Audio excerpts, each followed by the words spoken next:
Restivius is the host to 5 brand new North American servers, with active non-playing staff and a rapidly growing player base. This server is catered towards the players. The link for their Discord will be in the description. Hello and welcome back to another video. In today's video I'm going to be doing an updated guide on fish farming for scrap in Rust.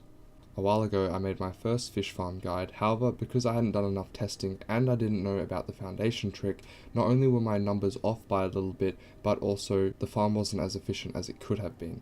In this video I'm going to be covering all the updates I know and showing you how you can maximize your scrap. The first thing that I want to address is what a fish farm is and why you should build one.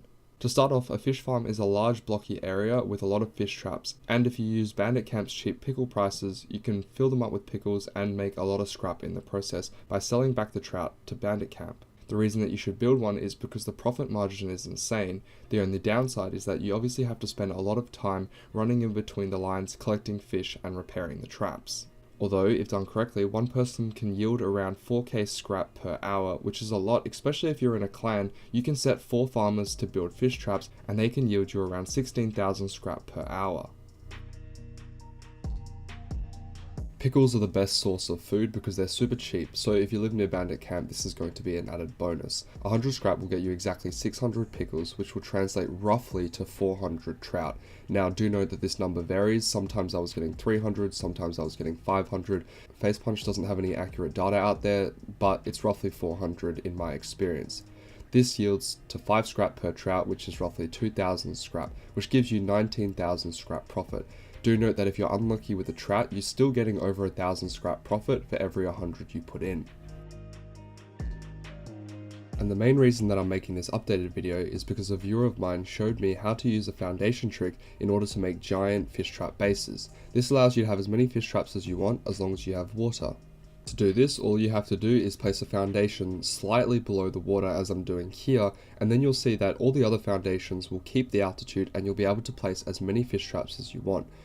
The only way this stops is when you get too shallow or too deep that the foundation won't place, which for most lakes isn't the case, and you can build giant 10x10s if you wish.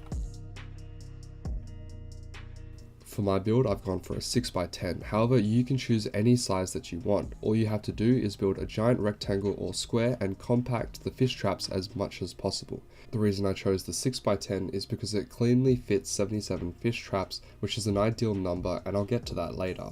Although, if you're a smaller solo player, you can obviously do something smaller if you're just trying to make a little bit of scrap.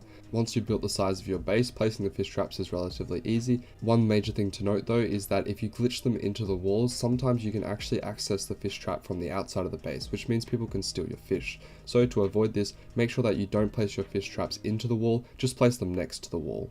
Also, before you place your fish traps, make sure that you've upgraded it to its final tier. Wood is fine, however if you want it to be stone, you need to do that before you place the fish traps, otherwise you'll get this thing called upgrade blocked.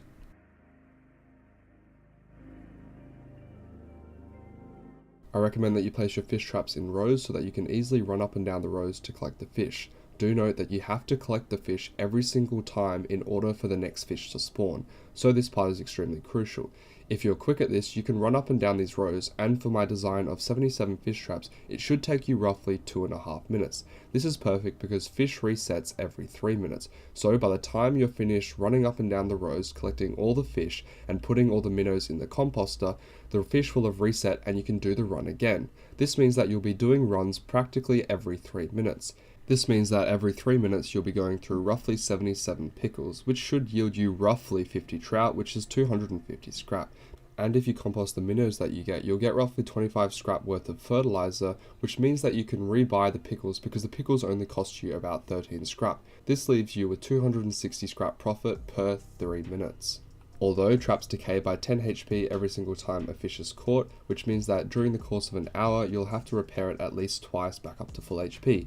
This costs 3 cloth and 100 wood, which means that during an hour you'll need to use 460 cloth and 15,000 wood. Obviously repairing takes a little bit more time, so if you do 260 scrap profit times by 20 cycles in an hour, you'll get just over 5k scrap. However, I'm going to subtract 1k scrap to account for the costs and the extra time, which which leaves you at around 4k scrap. Although, if you're in a clan or a small group and other people spend their time farming a little bit of wood and cloth, you can easily get around 5k scrap per members. This is extremely overpowered because Zergs that have over 10 members can set aside 4 people, and they could even be getting around 20k scrap if the other people are collecting the cloth. And if you have a cloth farm, that's not going to be an issue at all, as well as a chainsaw for getting the wood. And if you think that 500 cloth an hour is a lot, you can set up a hemp farm, or it's really easy to just go to Outposts and buy the gloves. The tack gloves can be bought, and then you can recycle them for sewing kits, which gives you a lot of cloth. Although it's completely up to you how you want to handle this. Of course, you don't have to use pickles. If you have any other source of food around, you can chuck them in the traps. However, I highly recommend using pickles because it's the most efficient way to make profit. Something to note is that if you buy your pickles at the start of wipe, you can get them in stacks of 60, however the server needs to restart in order for that 60 stack to come back, because after everyone buys pickles, they drop back down to stacks of 10. Another thing to note is that transport can be a bit of a pain, however if you do a couple runs of this, you can easily afford yourself a minicopter from Bandit when you do your first sale. The scrap invested into the minicopter is extremely worth it if you're a good flyer and you have a minicopter garage. This simple farm, which is extremely cheap and easy to maintain, will yield you 4k scrap an hour. That is a lot of scrap, however, it is a lot of work. It gets extremely tiring and boring running up and down the fish farm. So if you're in a group, I recommend you take turns, switch up the players who are using it, or just use it for the start of the wipe. Keep in mind this gets you a lot of scrap, but there's no point in having boxes of scrap if you don't have fun with it. I feel like I'm going to get a lot of comments talking about how this only benefits Zergs, and yes, of course, this is going to be more beneficial to larger groups because they can set aside members to farming and doing other things at the same time. That's always been the case and it probably always will be. However, you can see me as a solo running up and down. It's still possible you can do this as a solo or even as a small group. It's not that bad. You don't have to build the 6x10, you can make it smaller and just get a little bit of scrap and then reset every 3 minutes. However, keep in mind that if you want to go AFK or you want to go out and about doing other rust things, then the hemp farm is definitely more suited towards you. Although, for the really sweaty people who want to get as much scrap as possible, this is definitely the way to go.